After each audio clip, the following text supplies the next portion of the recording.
Well, today we are continuing with our Bible exposition from the book of Acts, chapter 25, from actually verses 8 to verses 12, looking at what we call Paul's appeal.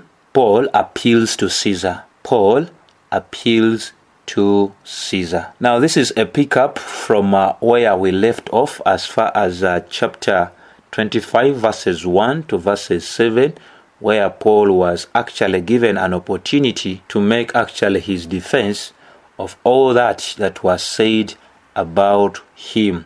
And so in verses 8, we see one simple thing that happens as we have always done.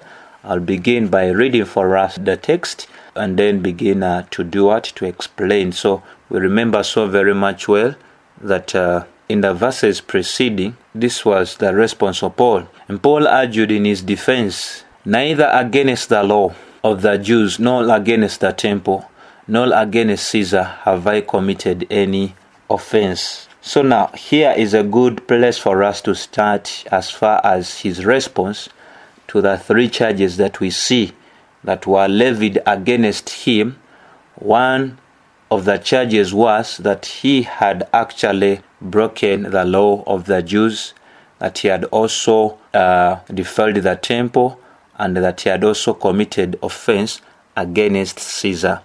And so in his response, he actually denies in his defense. He made it very clear how he committed no offense, neither against the law of the Jews and against the temple and against Caesar. So same thing that we saw in chapter 24 verses 12, that actually Paul made so very much clear. The same charges they brought against Stephen, we also remember in Acts chapter 6 and verse 13. So this was the common actually modus operandi for actually these Jews, always falsely accusing an individual. For our Lord actually, we remember so very much well, had told them that they contended for the law which they never kept. Remember in John chapter 7 verses 19, Jesus said to the Jews that indeed they always contended for the law, they contended for it, but they were not keepers of the law. It is also believed that the third charge is what would interest Festus. If proof was there, Paul would be guilty of treason, because anyone making an offense against Caesar, that was actually something treasonous. And it's one thing that also these guys brought against Paul, but he denied all of those particular counts, and he said he never did anything against the law of the Jews, anything against the temple, and anything against Caesar. He did no offense. In verses actually 9, but Festus, wishing to do the Jews a favor, the same play of Felix, you see it comes again, said to Paul, do you wish to go up to Jerusalem and there be tried on these charges before me? See, changing the goalpost. It's one thing these actually judges were doing. Instead of dealing with the issue, they were not dealing with the issue. They were biased judges. They were unjust in all their judgment. So Festus, the scripture has made it very clear, wanting to gain favor. In other words, wishing to do the Jews a favor. How? He suggested what the Jews would like. And what is that the Jews had liked was to make sure that they take Paul back to Jerusalem. So it was a deliberate effort to gain the favor for smooth relationship with the Jews at that particular time. Because one thing that we know so very much well, Porcius Festus had just succeeded Felix. So on his new appointment, he had wanted to be in favors with a larger group, not to be in favor with actually one gentleman whom they were accusing. So the question is, why didn't Festus command Paul to go up to Jerusalem? Because as we see in the text, it said that he said to Paul, do you wish to go up? So you see that he's not commanding. He's actually asking for a suggestion. He's seeking for a suggestion from Paul. So the question would still stand, why didn't he just command Paul to go up to Jerusalem to be tried on those charges before him in Jerusalem. You need to get it right that Governor Festus could not actually command Paul to go up to Jerusalem, because Paul, being a Roman, he could not be forced against his will. These are what we call actually the privileges of a Roman citizen. You could not actually execute him, you could not punish him before putting him on trial or allowing him to make his defense. You could not force him to be heard from somewhere that was not actually the Roman court. And so Paul knew all these rights, and I believe all these leaders that encountered him, they had actually gotten prior information concerning this prisoner that was such a knowledgeable person. So a lesson for us is that Festus also cared more about being popular with the Jews than exercising justice, even when he knew the right thing to do. Woe and woe and woe to such men. That's the thing. He knew all the right information. He knew everything right. I believe he must also have had some discussions with actually Felix, and Felix may have made it very clear to him that the guy is innocent, but because they had their own agendas, they cared less concerning the suffering of Paul. They cared less concerning the suffering of Paul. All that they cared about was winning favors with a larger group of men. And the Bible says in verses 10 here that Paul said, I am standing before Caesar's tribunal, where I ought to be tried. To the Jews I have done nothing wrong, as you yourself know very well. You can imagine. Could be that Paul himself knew very much well that there was a prior discussion that took place between Felix and Festus. And Paul knew very much well that enough information was shared with Festus. He knew the right thing, and he was now actually wondering why this guy was behaving the way he was behaving, because popularity with the Jews was the big thing to him than exercising actually justice. And when you look at this verses 10, it shows us Paul's response. So when you carefully consider this verses 10, it basically shows the response of Paul of actually dealing with the issue that was sold to him, whether he would wish to be judged in Jerusalem, to be tried in Jerusalem. And so Paul's response simply exposed Festus's conduct or behavior, saying that he knew very much well, and he knew that he himself as Festus was actually Caesar's representative. But how is it that Caesar's representative is proposing to hand me over to the Jews for judgment or for trial, yet he had done no wrong to the Jews? So this was actually playing with legalities, with actually the rule of law, and all these particular realities that are part of what we call the jurisprudence, that Festus knew the right thing. Why was he in that place? He was in that position because he was commissioned by Caesar to come and take over from Felix. And he was there to represent Caesar. And the thing was, Paul being a Roman citizen, he was wondering why the representative of Caesar was now proposing the idea of handing him over to the Jews. Yet it is him to deal with the issue, because this is a Roman citizen. It's the Romans that are supposed to deal with their fellow Romans. So biasness in judgment is one big thing that has always been there. People have always been unjust, that are called to exercise justice in what they, as far as their work and responsibility is concerned. But Paul, knowing his place and position, he could not buy into that idea. In his face, he says, but I'm standing before Caesar's tribunal, where I ought to be tried. And to the Jews, I've done nothing, I've done no wrong, as you yourself know very much well. That is something, again, to understand. All that we see here that is playing out, it was because of the gospel of our Lord Jesus Christ that Paul preached, that Paul actually never compromised about. And so it tells us of how all faithful servants of the Lord went through a number of several counts and circumstances, challenges, persecutions, because of their standing tall unto that which was given unto them. In verses actually 11 it says, If then I am a wrongdoer, and I have committed anything for which I deserve to die, I do not seek to escape death. But if there is nothing to their charges against me, no one can give me up to them. I appeal to Caesar.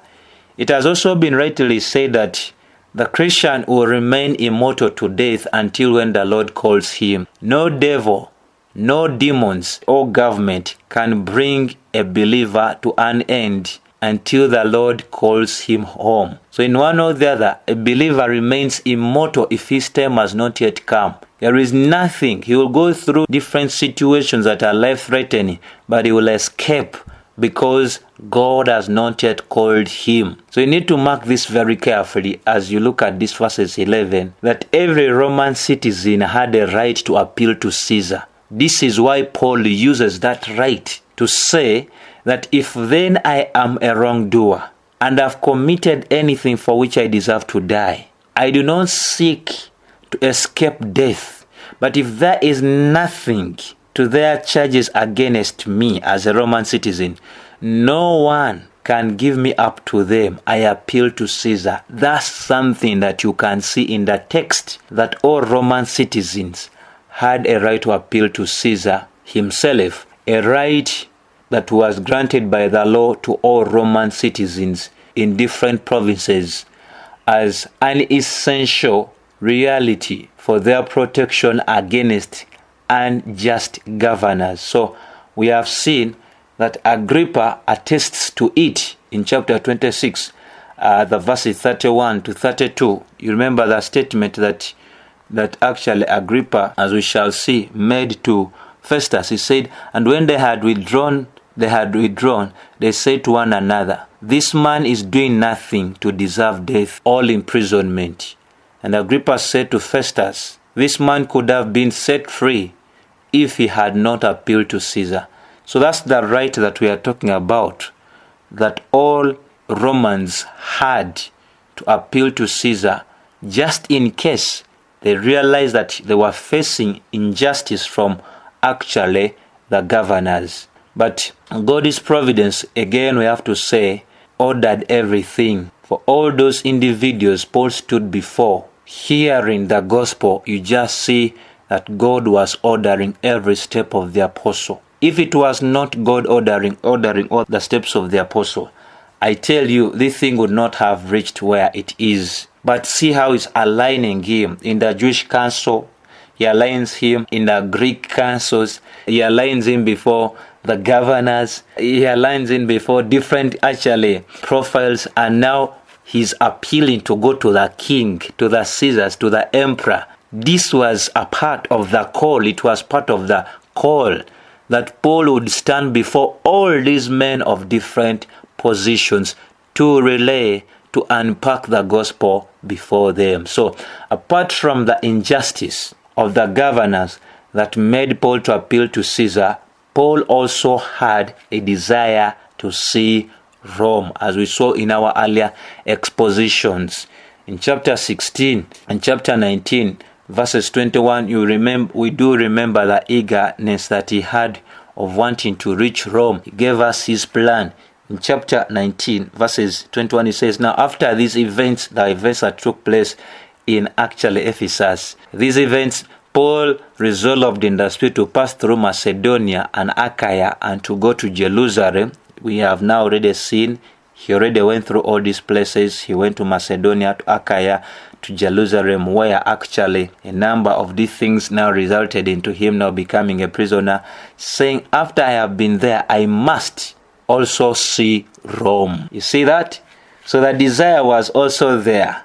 However, the injustice also propagated, they furthered the desire of Paul to see Rome. Very important, because we also remember in chapter 23 and the verse is 21, when the Lord appeared to Paul, this is what he said in Acts chapter 23 and the verse is 11. This is what also the Lord said to him. The following night, the Lord stood by him and said, take courage, for as you have testified to the facts about me in Jerusalem, so you must testify also in Rome. So, this is it. So when we say that God overrules all situations, all these guys were not forced to do what they did. They did that which was after their human nature. They did that which was after the depravity of their hearts. Little did they know that they were furthering the plan. They were furthering the gospel preaching to many of the other places that Paul had not reached with the gospel. So we can basically say they all just played some part in Paul's decision. They all played some part in Paul's decision, how they were pushing and pushing and pushing their own actually bad motives, ambitions, desires. They in one or the other played to fulfill the preaching of the gospel to other places, and also fulfilling and bringing to pass that which Paul was desiring so much to do. In chapter 25 verses 20 to verses 12 it says, Then Festus, when he had conferred with his council, answered, To Caesar you have appealed, to Caesar you shall go. So he did it actually in anger, in annoyance, because it was in one way actually saying, you don't want to be judged by us, you want the great one to stand before the great one. It's okay. To them, Caesar was the great one, because if any issue went beyond the governors, of course, it was now in the hands of Caesar. So Festus didn't expect Paul to respond.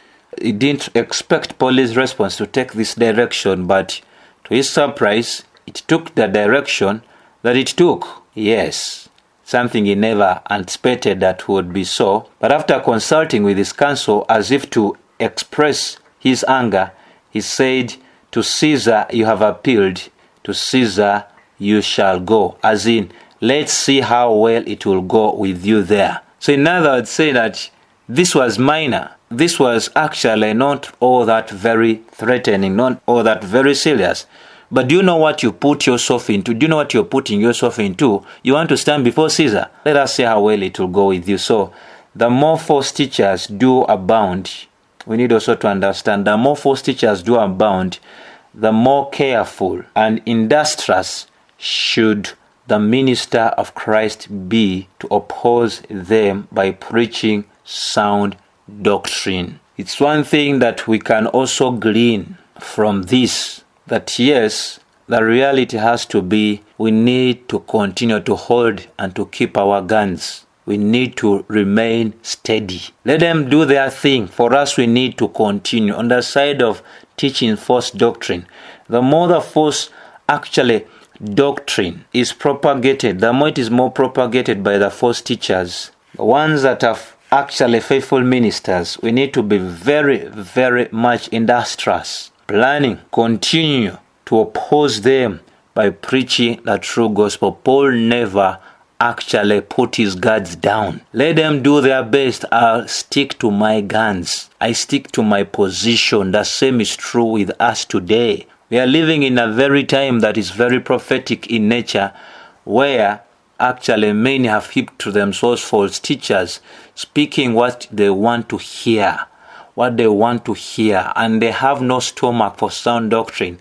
What is our role in this? What is our part in this? Our part in this is to remain industrious, to remain steady, to remain actually focused on to actually not trying to dilute or actually to sugarcoat the gospel. We are to continue to share it uncompromisingly and opposing the false teachers by us remaining steadfast in the preaching of the true gospel. So that is it.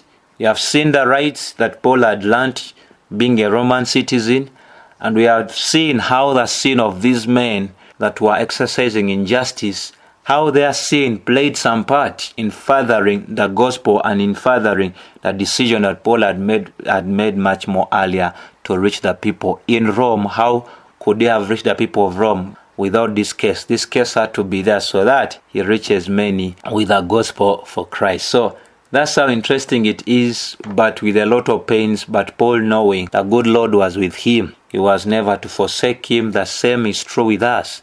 All our challenges are not foreign to the good Lord. He knows them. He knows why he has placed some of us in a particular place where we are, why we do have this and why we do not have the other thing. God knows what He's doing. Ours is to remain faithful in doing what He has called us to do and leave the rest of the results into His hands. For He knows what He is doing, because He's not only sovereign, but He is wise. And He's not only wise, but He is omnipotent. And He's not only omnipotent, He is omniscient. He's not only omniscient, He's infinite, and He transcends over all things. He is actually the God of glory. So, Lord willing, we shall pick it from here, considering our next part, as far as Paul actually standing before Agrippa and his wife Bernice. It is also something very interesting. But as we continue to dig in this book, we learn the courage. We learn of this courage that the good Lord spoke to Paul about. We all need courage, dear ones, and we need to cry to the Lord for courage, for courage, for courage in the ministry. There are days when it's really very hard. It's really very hard. There's nothing coming through. The opposition is too much. Betrayers, there are many that you may be working with. They betray you, they leave the gospel, and they begin also to join. But so we need courage. We need courage to ask the good Lord to grant us the courage and the boldness to remain actually faithful to that which He has called us to do. Shalom.